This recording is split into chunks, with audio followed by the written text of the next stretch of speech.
Hi, I'm Natalie Rose Martin, founder of Arbor Vitae Mystery School, and today I want to teach you about contracts. Why am I interested in contracts? Because they hold sway in every jurisdiction. And if you want to know more about that, check out the video Jurisdictions of Sovereignty. Contracts have a lot of power. I first learned about contracts doing energy healing. When seeking the root cause of an issue that would have someone come in for energy healing, it is not uncommon to find a contract or vow from another life or plane of existence that's causing a block to moving forward the way the individual would like. Let's take, for example, a vow of poverty that was taken during a monastic life. Our souls can carry these vows and contracts from life to life, and if we can find them and resolve them, we can get resolution to the issues we're trying to resolve. Then I encountered hardcore 3D contracts in my work as a real estate agent. And I learned all about the importance of being clear and specific, putting it in writing, and documenting revisions. The truth is, modern life is full of contracts that we may or may not even be aware of. And if you're coming from the sovereignty movement, you'll already know about the contract of the birth certificate, the contract of the driver's license, the contract of the social security number. All of these contracts do influence our lives. And while it's useful to understand how to disengage from contracts that we no longer want to be a party to, my main excitement is in what we can create with new contracts that we choose. So, what makes a contract a contract? Well, there are some essential elements. Offer, one of the parties is making an offer, and acceptance, another party is accepting the offer. Awareness, so this is a meeting of the minds. Both the party offering and the party accepting need to understand what the agreement is. Competency and capacity, both parties have to be sober, of sound mind, and not under duress. There needs to be valuable consideration. So something of value needs to be exchanged for something else of value to validate a contract. We need to know who the parties are. The parties need to be identified in the contract. And finally, a contract to do illegal or unlawful things will not be upheld in court. So it's really very simple, and you could literally handwrite a contract on one piece of paper that would be upheld across multiple jurisdictions. Now, another thing to understand about contracts is tacit acquiescence. This is when a contract is formed because an offer was made and the other party did not say no. And my example for you of that is, say you've been seeing someone for a little while and they say, "Are we dating? It seems like we're dating." And you giggle and bat your eyelashes and don't say anything. Well, if you don't say no, they're going to think you think they're dating. They think you're dating. And if you suddenly ghosted, they would be hurt. And you would be creating karma for yourself by not upholding the contract. Now, there certainly are not any statutes or codes that would make ghosting someone illegal. And so that is not a contract that could be upheld in a court of law.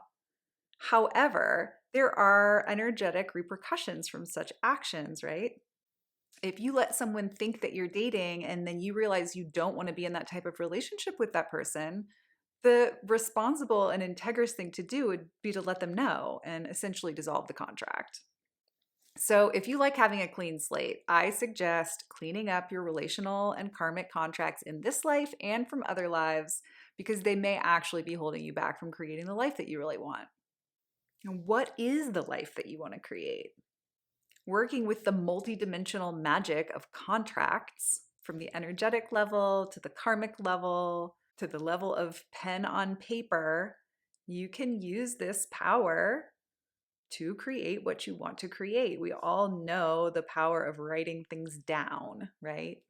And what you'll find when seeking to resolve old vows and contracts from other lives is there often will be a piece of paper with things written on them, and you can find the energetic piece of paper and rewrite the vow or the contract to be more suitable to what it is that you're wanting to create in this life.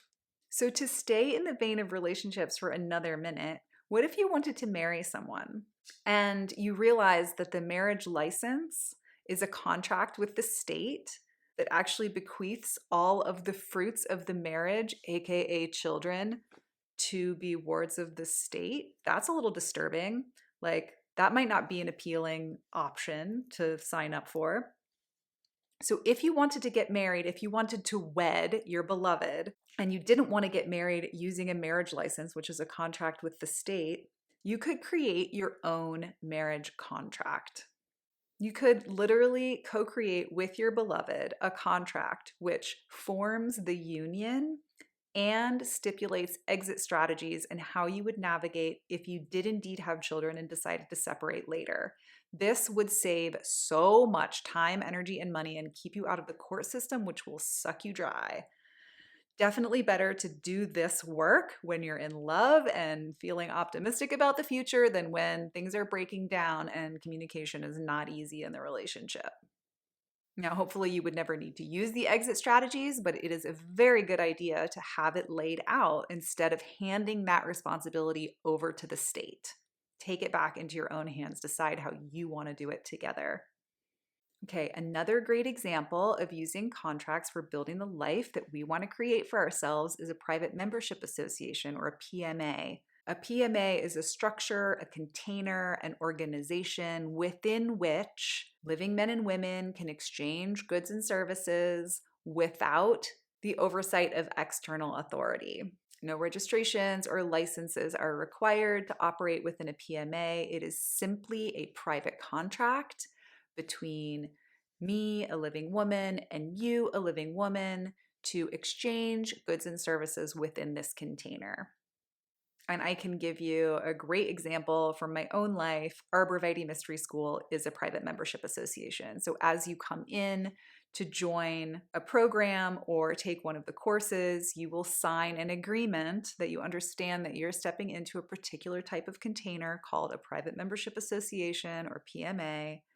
And you will take responsibility for yourself, and I will take responsibility for myself, and we will resolve potential disputes in this way. Here is what I'm offering, here is what you can expect, and here is what you are deciding to accept.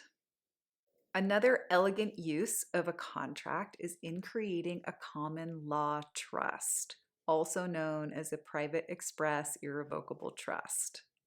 Now, trusts are powerful containers for protecting and stewarding assets for future generations. And this particular type of trust, a private express irrevocable trust, has proven to be impervious to outside organizations that might think that they should have access to what is being held in the trust. Now, if that feels exciting to you, I invite you to go straight to the link in the description of this video for Establishing Trust, the course offered by Arborvitae Mystery School that will walk you step by step through creating your own private express trust. Again, learning these simple elements of a contract and putting them into practice gives you so much power to create the life that you want to create for yourself, taking power back from institutions and organizations that might not have your best interest in mind, and I encourage you to do so. If you want to learn more about how to use this power to create more sovereignty for yourself, your family, and your business, please help yourself to the Outer Sovereignty Starter Kit, which is linked in the description below the video. And I will see you next time. Blessings on your way.